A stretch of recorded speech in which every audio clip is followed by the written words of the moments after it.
Hello and welcome. Thank you for joining me.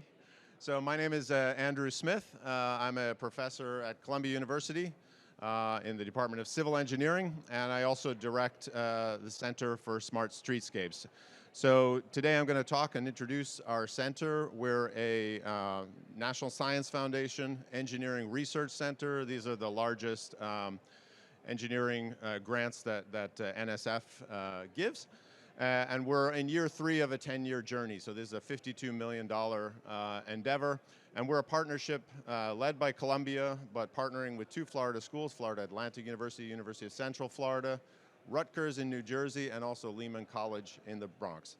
And we're driven basically to improve livability and safety of our urban communities. So our vision is one of innovation through partnerships to improve life on the streetscape for all.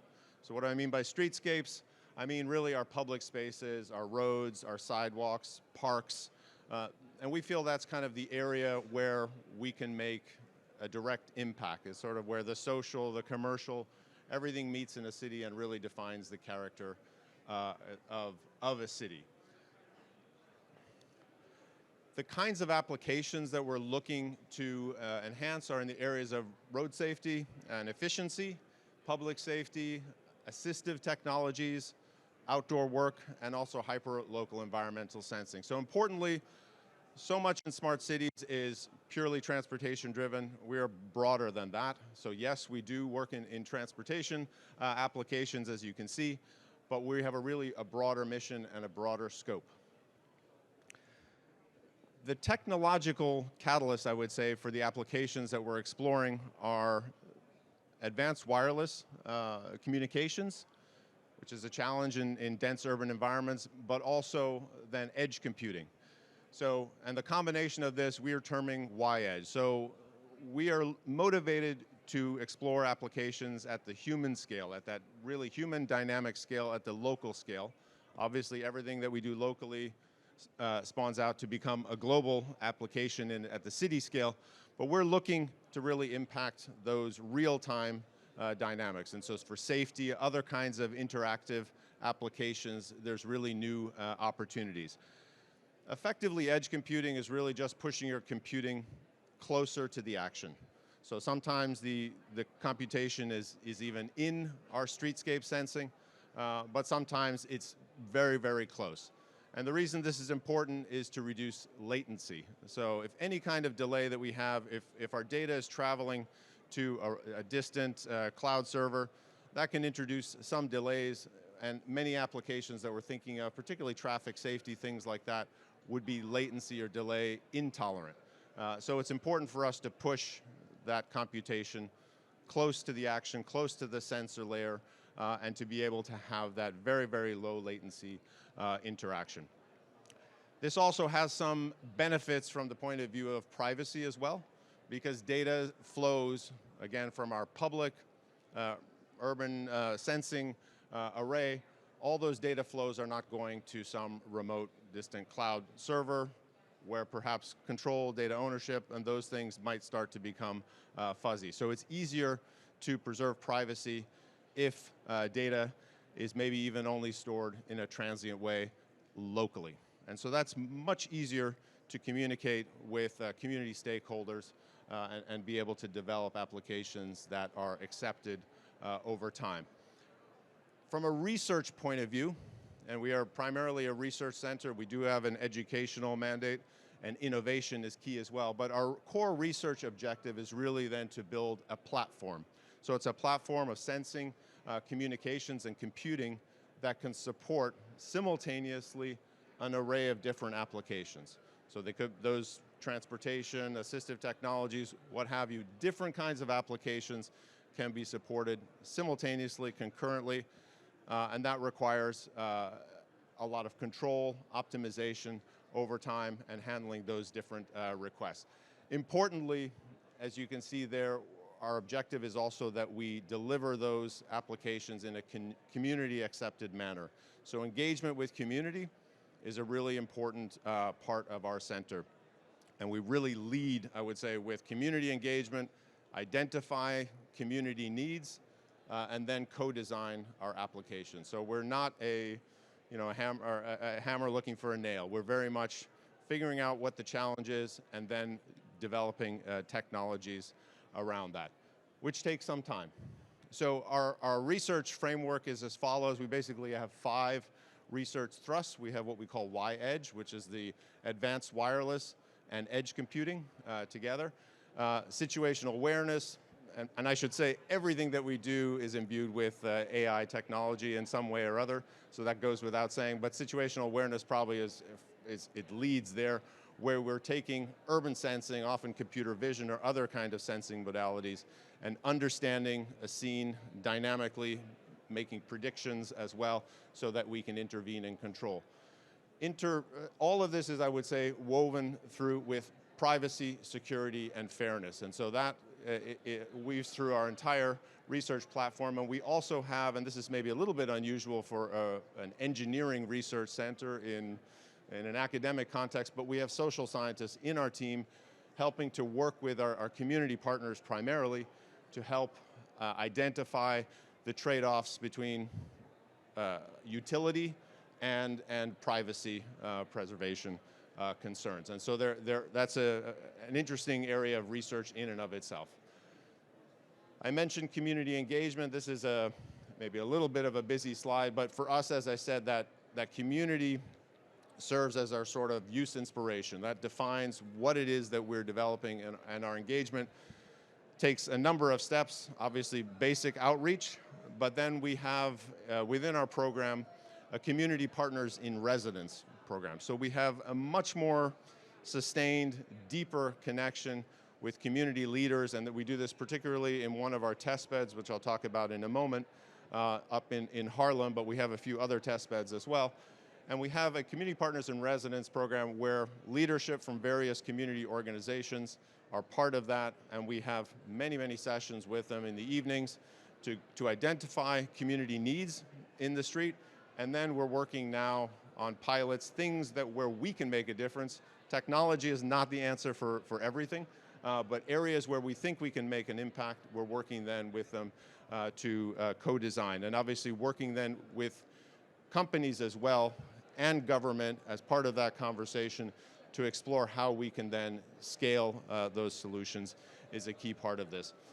These are busy slides, so I apologize on the smaller monitor, but basically we leverage 3 test beds.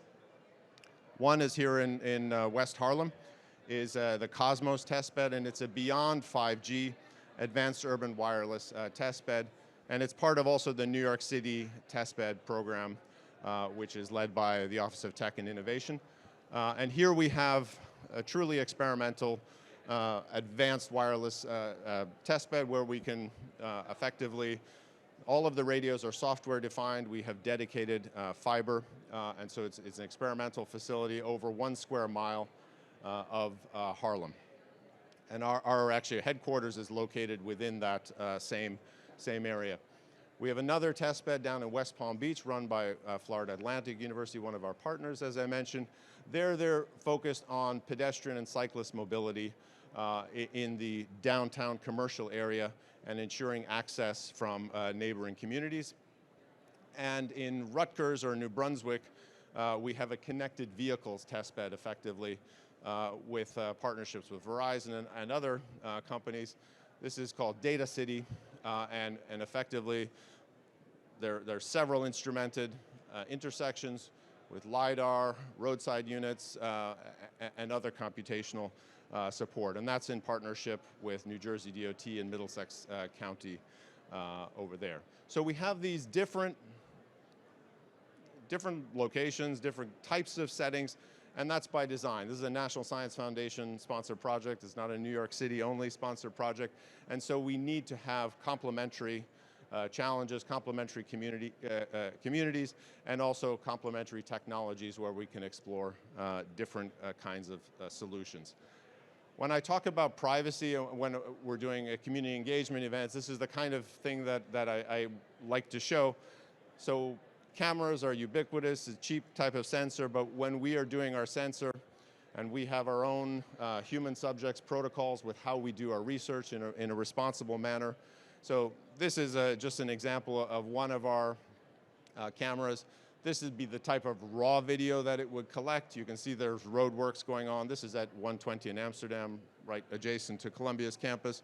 And here we're doing the anonymization at the camera and doing the detection and tracking as well. So on the right-hand side, you can see effectively the metadata. And the types of applications we're looking at would only require the metadata, and those could be shared then with third-party developers as well. So that gives you just a little bit of an idea, just trying to show it in a visual way, how we deal with anonymization with our urban sensing, our public space sensing. And this is a key thing, I think, when we're communicating and partnering together with our community stakeholders so that they don't feel like we are just adding to a kind of a surveillance environment. This is another just example, actually building off some of those ideas of digital twinning. This is looking at that same intersection, the same sort of workflow and pipeline where we anonymize the data, and then in this case, the metadata which is coming out, MQTT data, is actually going into a direct digital twin simulation. So this is in real time. We have the real traffic flow, we have the digital twin, and that allows us then to hypothesize what would happen and test and optimize what would happen if I change the light signals, for example, or provide some other kind of emergency activation or actuation to vehicles or other kinds of displays.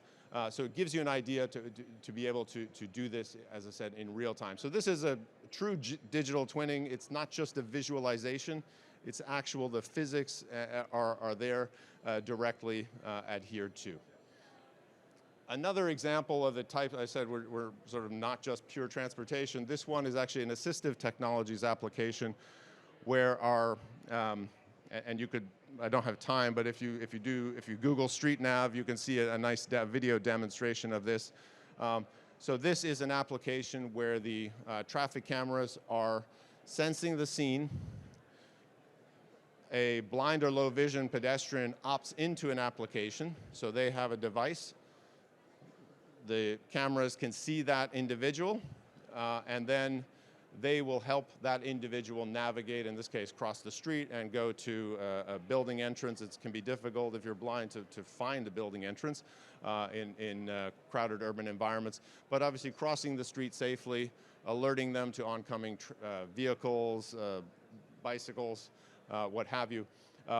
So this is a really nice demonstration, if you were to look at the video, of that kind of real-time, human-scale, interactive application that we're exploring. So this is in demo already. Another application, all of this is part of it, maybe hard to see on this screen, but here we're predicting trajectories.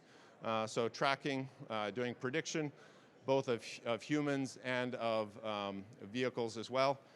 And if this, I'm not sure this will launch on the right-hand side, that video, but this is a kind of a 3D integration, multi-camera integration of scenes. So if you have different cameras, you can start to create a three-dimensional model just from the camera. So this is not LiDAR data, but just from the camera data. And we're using that to create augmented reality applications also with a kind of a cultural bent to them as well. And that's a co-design process that we're in the midst of right now, actually up in Harlem. Oh, there it goes. So you can see this is, again, just 4 cameras creating then this three-dimensional representation of that particular location. This is another application, and this is we're in conversations with New York City DOT, who's one of our partners as well.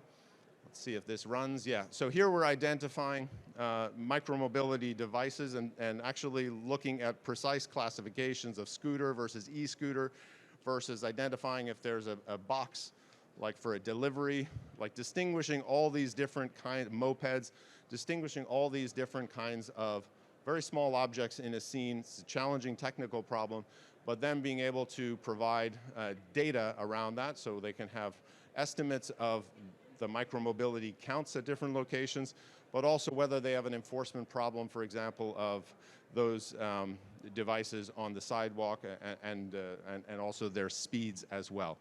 So this is another thing that we're currently working on with them. So I mentioned that our center is very much about partnerships. So we have an advisory board. This is industry and government. We also have a lot of community engagement, as I mentioned earlier. So partnerships are key.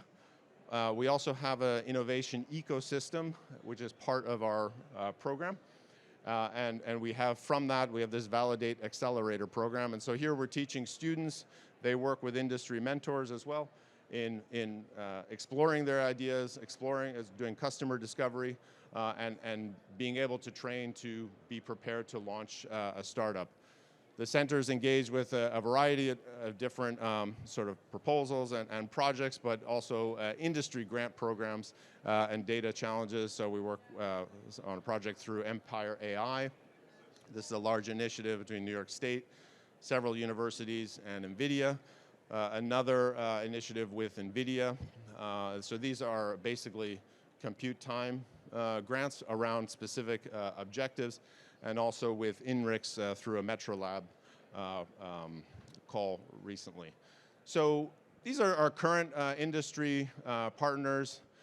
So you can see right now we have sort of in urban planning, tech, specific applications like Grid Matrix is very much an intersection tracking data analytics for safety company, Ouster, LiDAR, and Kentu, maybe similar to data dashboards for urban analytics, and also government stakeholders as well. So this board is rapidly growing right now. So as I said, we're just beginning our year 3. This is in rapid growth, and we're definitely eager to talk to you if you're interested in joining us. The kinds of events that we actually have an event coming up in a few weeks. This is each year the class of student and faculty teams that is involved in that accelerator program has a demo day. So keynote will be given by Chris White, who's president of NEC Labs. And that's up at Columbia, and there's a registration if you're interested in signing up at the tiny URL/Streetscapes. And you can also talk, actually Tara Lanigan is here, who directs our strategic partnerships, and if you're interested, you could talk to her or me afterwards if you're interested in joining us for that. So that's the kind of event where students learn to pitch their ideas and really engage with industry on those ideas to be able to move them forward. So overall, just to give you an idea of the breadth of what we are interested, obviously, as I said, we're interested in improving the quality of life, so that's the fundamental impact that we seek to make. But we have this innovation pipeline, so we hope that businesses can go to market based on our research. We also want the engagement processes, so that's something that I think that companies, even municipal governments, there's some learnings to be had, I think. We hope that the processes, and we have researchers involved in that, can also, hopefully they're successful, but then they can be translated to other communities as well. And that we create sort of the standards for privacy and ethical security that are auditable, legible by communities as well. So there's real insight and visibility on where data is going, who's storing it, how long it's being stored, how it's being used. We've seen very clearly from our engagement that if you can demonstrate personal safety, utility, then the privacy is something that people are willing to give up. That's an oversimplification probably, but that just gives you an idea that depending upon the application, the attitudes around privacy can be different. And that is going to vary based on community as well. So there's no one community voice as well. And finally, we hope that the work that we do, again, through our partnerships, also leads to government to adopt policy. So we're basically the only sort of national center on smart cities. And so we have big ambitions, and it's a 10-year project, as I said, but we hope that the work that we do can then shape governments to adopt those policies. So with that, as I said before, I'm happy to take questions if I have, well, I have maybe 1 minute, but happy to chat with you afterwards as well. Yes? I was a little bit unclear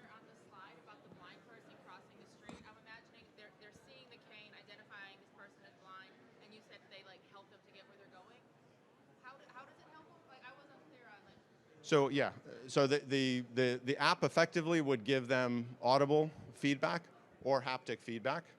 And actually the version that's on the Google right now, the blind person waves, that was like the version 0, because we definitely don't like the fact that that person has to sort of self-identify. But we have work that has now correlated their inertial motion from their phone together with what the camera is seeing, and then those two things together, we can do a data fusion effectively. We can then identify that is the blind person, that is the user, but it provides audible feedback. So if they're deviating from the crosswalk, if you look at the demo video, there's actually a sound that will help them track back to the middle of the crosswalk. So if you have a crosswalk that's not at right angles, that's the kind of thing that can be quite challenging.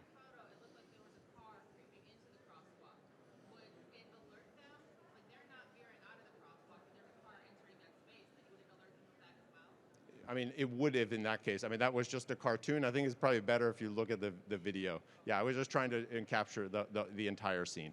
Yeah. So I think I'm told I'm out of time, but I'm very happy to continue the conversation.